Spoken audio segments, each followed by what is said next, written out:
네, 김계리 변호사입니다. 이 사건 공소사실에 대한 변호인 의견 진술하겠습니다.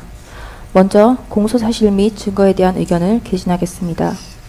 피고인은 대한민국의 대통령으로서 헌정위기와 국정마비의 비상상황에 대해 대통령의 국가긴급권인 비상계엄을 선포하였습니다. 이후 국회의 비상계엄 해제 의결에 따라 비상계엄을 해제하였습니다.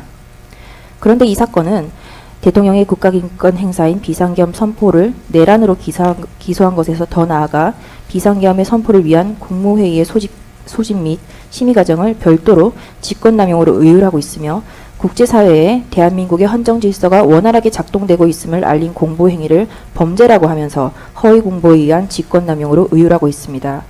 또한 수사권이 없는 공수처에 의한 불법한 수사와 위법한 체포, 영장 집행 행위에 대한 대통령 경호처의 정당한 직무집행을 공무집행 방해로 의율하고 있습니다.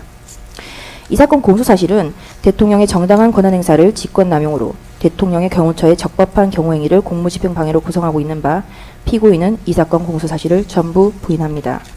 증거에 대해서는 추후 별도 의견으로 말씀드리도록 하겠습니다.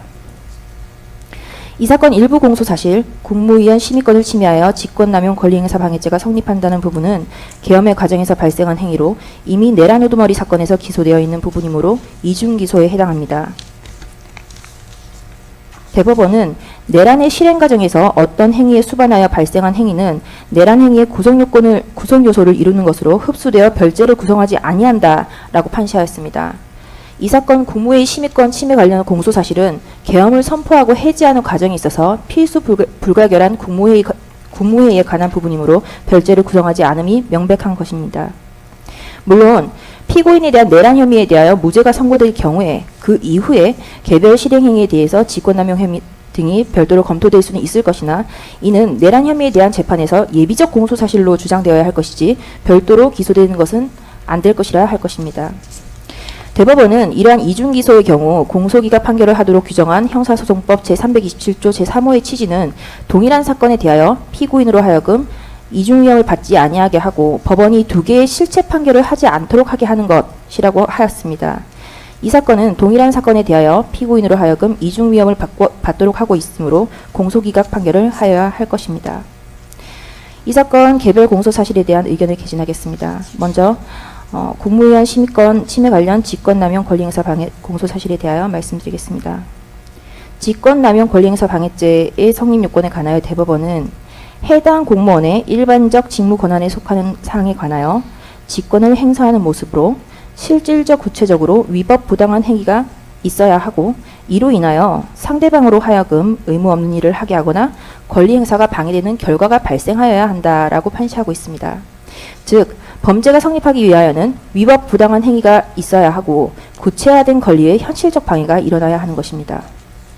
특검은 헌법에 존재하지도 아니하는 국무위원의 심의권이라는 개념이 존재한다고 주장하면서 국무회의의 심의는 의결을 포함하는 절차라고 하고 있습니다. 심지어 국무위원에게 국무회의에 출석하여 심의에 참여하고 기명으로 반대 의견을 표명하여 이를 국무회의록에 남기고 의결에서 반대표를 행사하는 등의 방법으로 헌법을 소호하여야 할 권한과 책무가 있다라고 주장하고 있습니다. 우리 헌법상 국무회의의 법적 성격에 대하여 살펴보겠습니다. 국무회의는 우리 현행 헌법 조문상 명백히 대통령을 보좌하는 심의기관입니다. 우리 헌법 제88조 제1항은 국무회의를 심의기구로 규정하고 있습니다.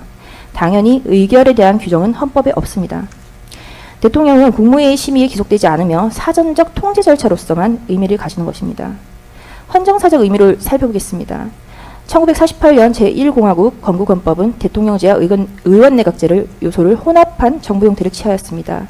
그리고 제2공화국 헌법은 의원내각제의 정부 형태를 취하였으므로 국무회의에 해당하는 국무원은 당연히 의결기관이었습니다.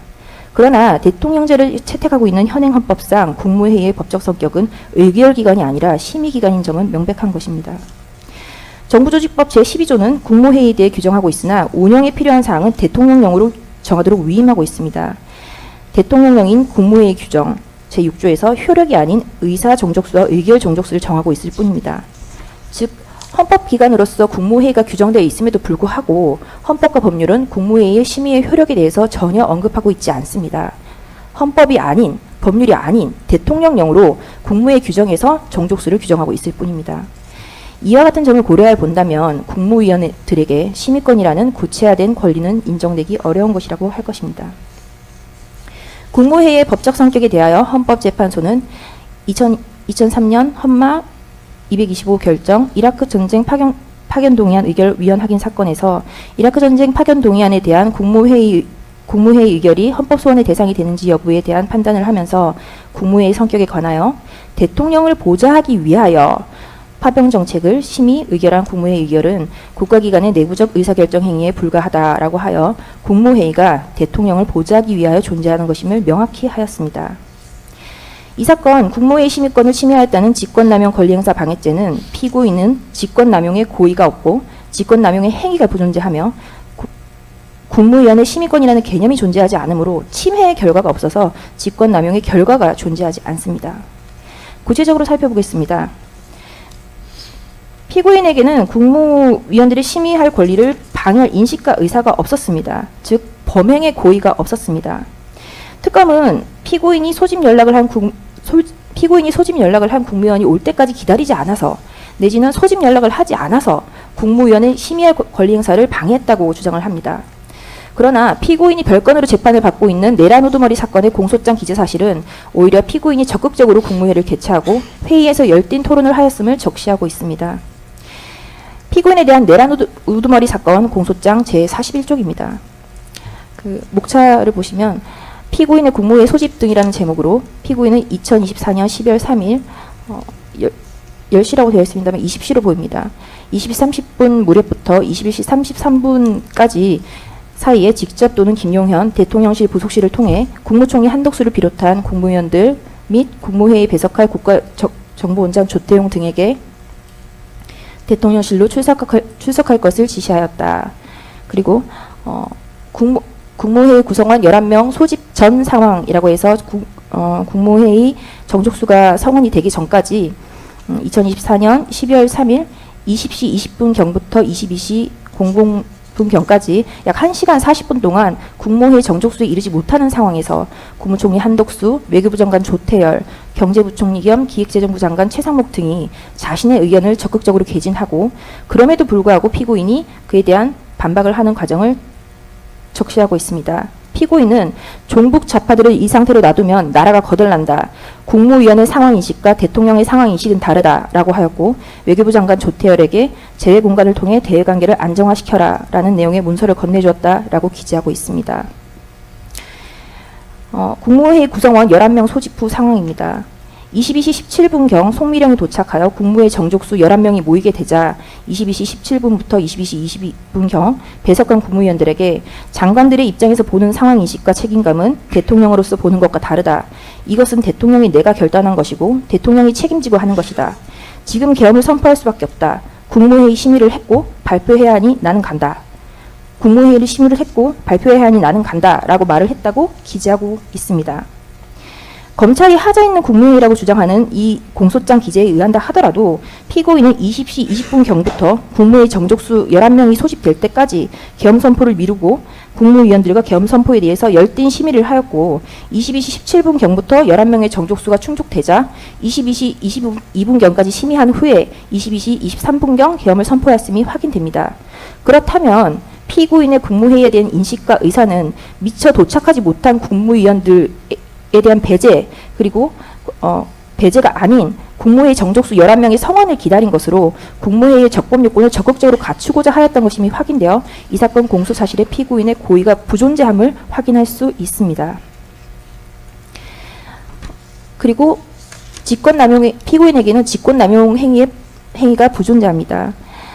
피고인은 당시 대통령실 인근에 있거나 위치가 확인되어 빨리 올 수 있는 국무위원을 부른 것일 뿐 특정 국무위원을 지정해서 배제하거나 국무위원들이 국무회의에 참석하지 못하도록 방해 행위를 한 사실이 없습니다.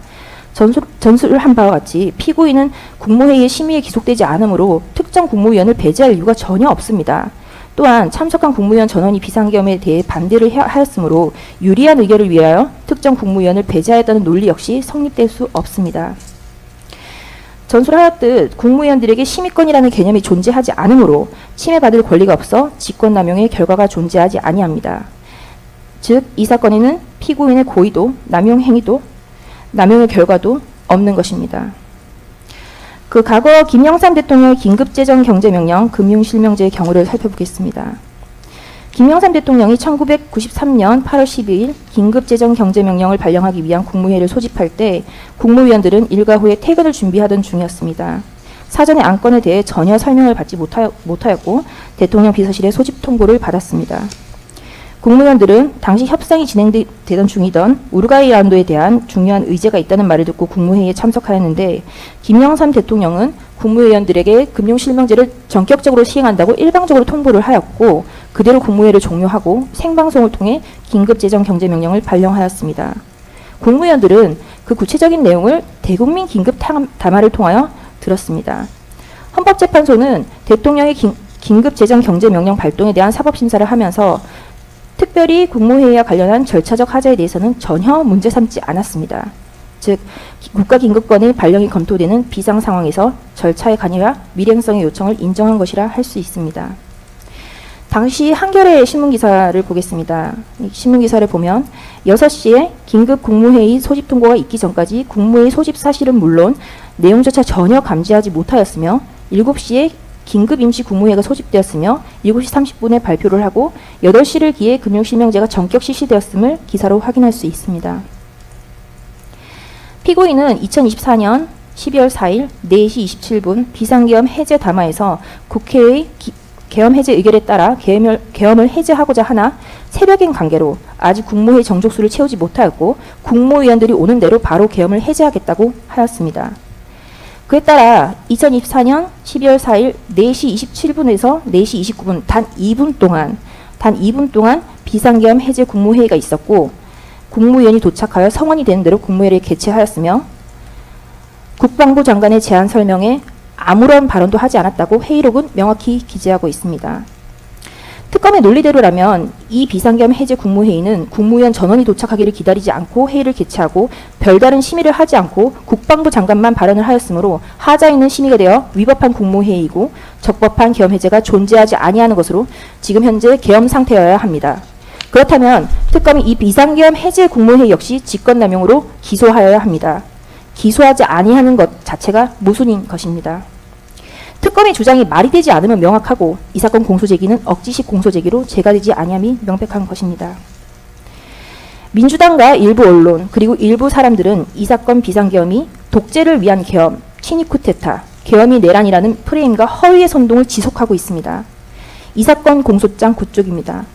공소장 제9쪽은 피고인의 비상계엄의 선포 이유에 대하여 피고인은 야당이 국회의 다수를 차지하고 쟁점 법안들에 대한 단독 처리를 강행하며 국무위원, 검사 등 다수의 고위공직자를 탄핵하는 등 국정 운영에 어려움을 겪는다는 사유만으로는 헌법과 계엄법에 규정된 비상계엄 선포 요건에 해당하지 않음에도 위와 같은 사유를 내세워 2024년 12월 3일 22시경을 기하여 대한민국 전역에 비상계엄을 선포하기로 결심하였다라고 적시하고 있습니다.